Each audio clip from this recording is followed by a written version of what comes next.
What's up, everybody? Thralls Metal here once again. I'm Necrotic Nick. I'm Jammin John. And we have yet another album review, and one that I have definitely been anticipating because, honestly, this band's first full length was one of the coolest blind buys I think I've had here recently in terms of like a debut album. We are going to go over the latest offering from Glacial Tomb, Lightless Expanse. This also comes out on the 20th of September on Prosthetic Records. This band formed in 2016 in Denver, Colorado. This is their second full length overall. Again, I got into them with their self-titled debut, which I got kind of on just a whim. Like, yeah, it's got a cool name. It's bound to sound heavy. Holy shit, was it? And I became an instant fan. Actually, when I went over it in a collection update, their drummer, Mike Salazar, actually sent me a copy of their first EP because he really appreciated the kind words I said. So shout out to you, Michael. Thank you once again for that. And describing this band, like, it's kind of a combination of a lot of things. Death metal, black metal, sludge metal. It's kind of all rolled together into a disgusting, riffy concoction of brutality. This band also features Ben Hutcherson and David Small of Chemist as well, which is why I wore this shirt. And I'm a huge fan of them as well. And this is definitely vastly different than Chemist, and I was really looking forward to this one. I had never sat down and listened to this band, which was a huge mistake. I'm sorry, Glacial Tomb. I should have been promoting you long ago. This is gross, filthy death metal, and I loved every minute of it, and we'll get into that. But yeah, I feel like I should have been listening to this band years ago. This is right up my alley. Yeah, this was like one of those bands where I was like, yeah, this is a John band. It really is. There's many bands out there for me, and this is one of them. I've missed out on kicking myself. And admittedly, it's a little bit different than the debut, though. I mean, the familiar realm of being flat out heavier than most things is definitely still very much a thing with this album. It's dissonant, lots of angular riffs. I will say that this album definitely focuses more on the death metal aspects. Like, this thing is riffy and brutal as hell,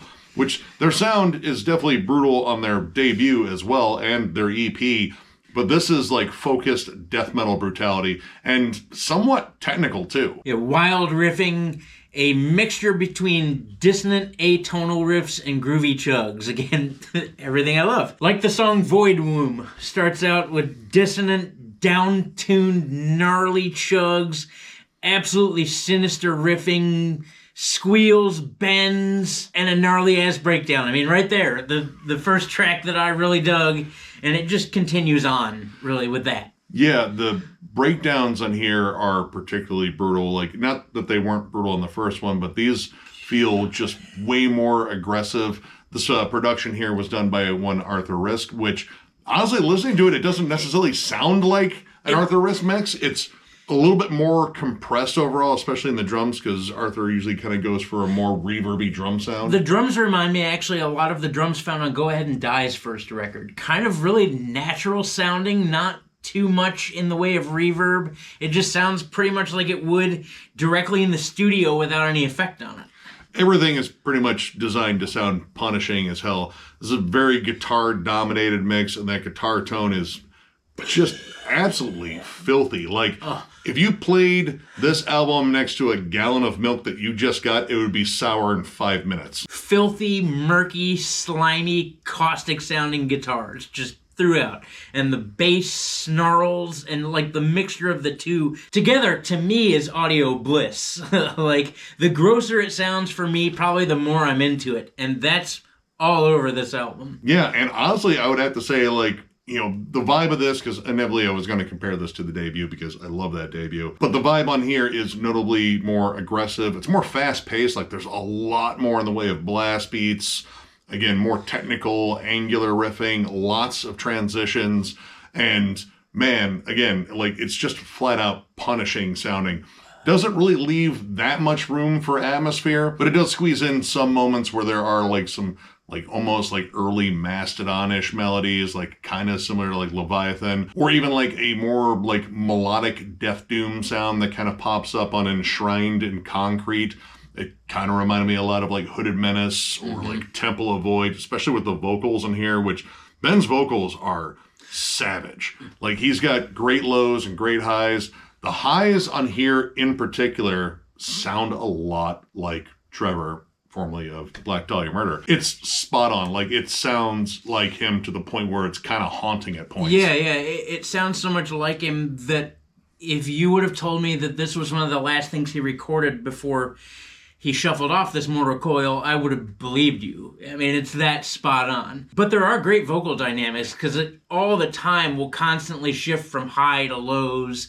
And when it goes low, it's particularly unnerving. It makes everything sound a lot more evil than it already does. Like the song World Flesh, which I believe has some of the most sinister riffing on this entire record, which is crazy to say because a lot of these riffs are just disgusting. But on that song in particular, I get reminded a lot of Niall's newer record. A little bit. I mean, granted, like the drum work isn't quite as intricate. No. That is not a slight against Mike. He does a great job on here. But, I mean, it's George Calais. That does have like a more sinister vibe. I like the kind of extended instrumental break, like towards the end, like just droning on those heavy tremolos, double time grooves. It kind of just lets the almost incantation-ish atmosphere sort of swell up a bit. I also like the sludgy breakdowns that kind of show up on Sanctuary. There's a really cool one where, you get this big, bendy, lurchy breakdown, and then it drops out into this clean moment, and then comes back in with what I would call a bass lead in there. Like, it's just kind of, floating around under there. It's more than just a couple of runs. Like, it sounds like a legit bass lead. It reminds me a lot of Rivers of Nile, actually, with that bridge, because the way the bass and the drums are set up, the drums kind of have this kind of like jazzy thing going on to them. And then that bass is just really smooth as it flies across everything. And the ambience in there, too, reminds me a lot of Rivers of Nile. This album is much busier sounding than the debut, I'd say. Like, it is constantly shifting in terms of the riffs. And it doesn't alternate, back and forth between, like, black metal and sludge metal, kind of like the debut did. Abyssal Host does have, like, some more, like, blackened, cold tremolos in there, and it definitely has a distinctly different vibe, but a lot of this really stays centered on death metal.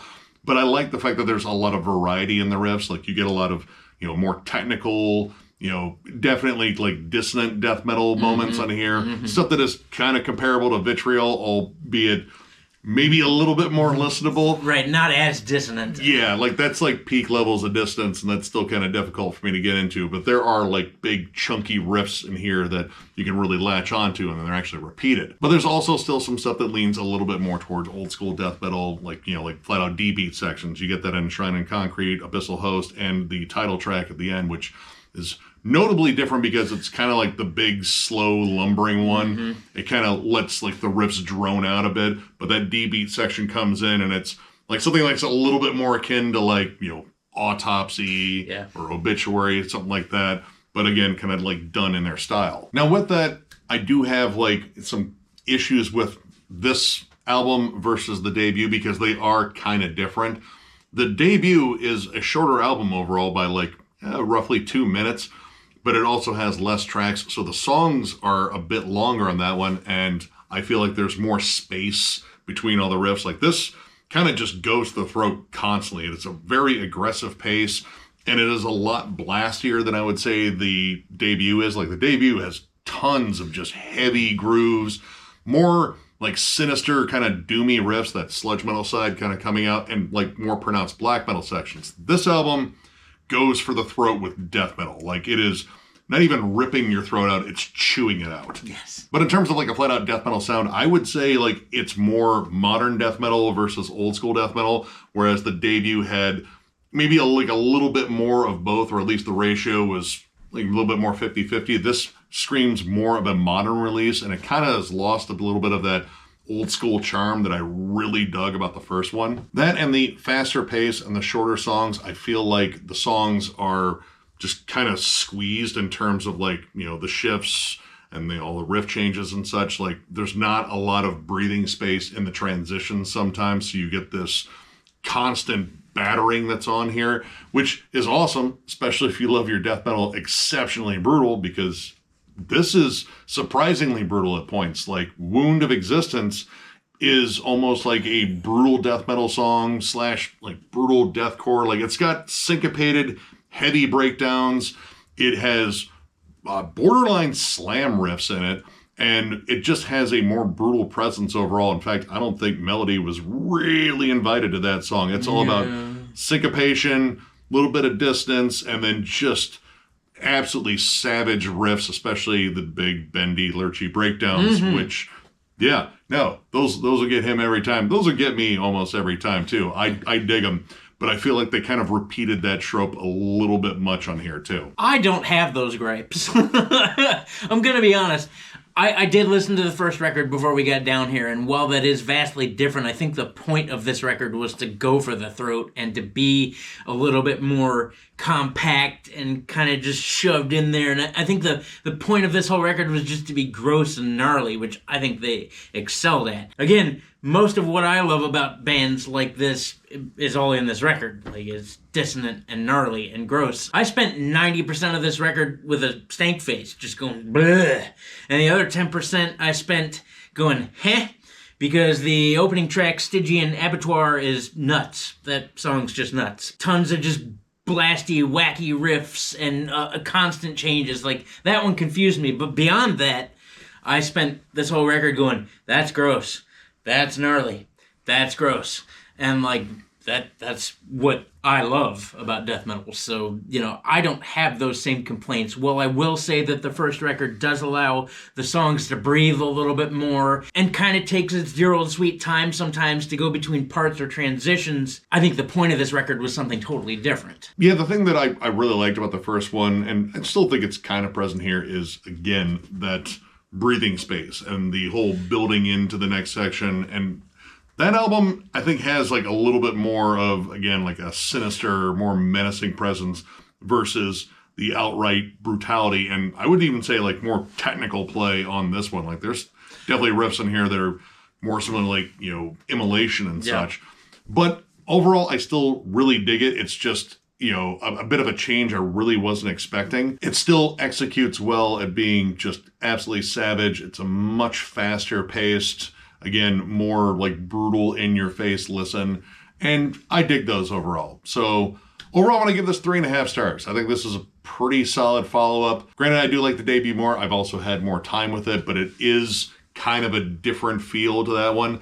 I'm not getting as much of the blend of different styles on this one, but what I am getting is some ferocious, ugly, just absolutely punishing death metal that also just, has all the distant atmosphere, all of the chug, all the things that warm the cockles of this gentleman's heart. He's laughing because I said cockles, and it's not really that dirty, but he's 14. So, yeah.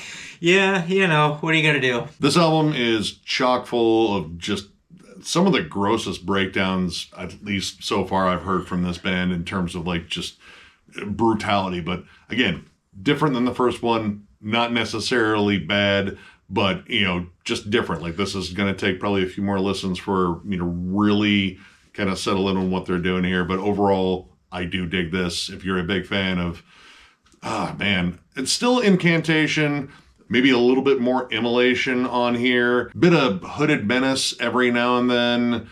I would even say like some Hate Eternal too. Yeah. Either way, check this one out. Pretty solid album. I'm going to go ahead and give this a solid 4. Something tells me I'm going to be listening to this for a long time to come. I think the point of this record, again, was just to be gnarly and heavy and gross sounding and, take everything and kind of smush it together and just put out a project that is just gross. I know I keep saying that, but this is really everything I love about death metal. Guitar tone, once again, slimy, murky, you can just scrape slime off the fretboard. I'm pretty sure that's what's going on here. It's a bit crazy in a technical sense, but when they really nail down the groove, they do it well. The breakdowns on here are absolutely filthy. I like the fact that there are constant harmonies peppered in everywhere. It just gives it a little bit more pizzazz to the filth. And we really didn't talk about the lead work. The lead work on here is scorching for the most part. Every time they go to do a lead, it's either harmonized or it's very shreddy, and it's very unnerving and unsettling, I think, for the most part. Still melodic, though. I gotta give him credit. Ben,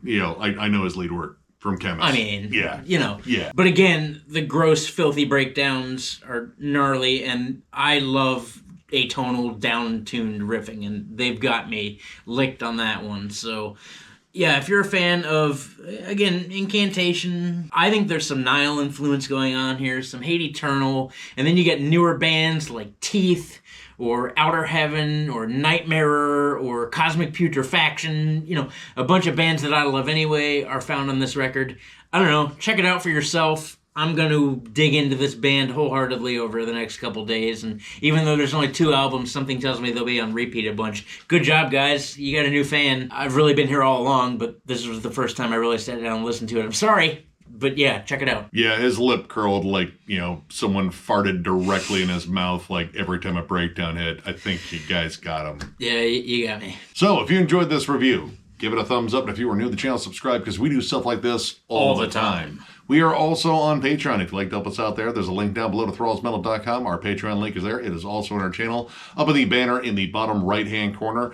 But if you are looking for Thralls Metal stuff, you have to go to thrallsmetal.com. We have t-shirts, both old and new. The old ones are discounted, provided we have your size. And we even have hats, too. So if you're looking for any of that stuff, click the link down below. As always, tons of stuff going on at Thralls of Metal. Album reviews, of course, that's predominantly what we do. Discography rankings, multiple talking segments, states of metal, is it not metal, Nick's never-ending collection updates, which, man, you guys have no idea.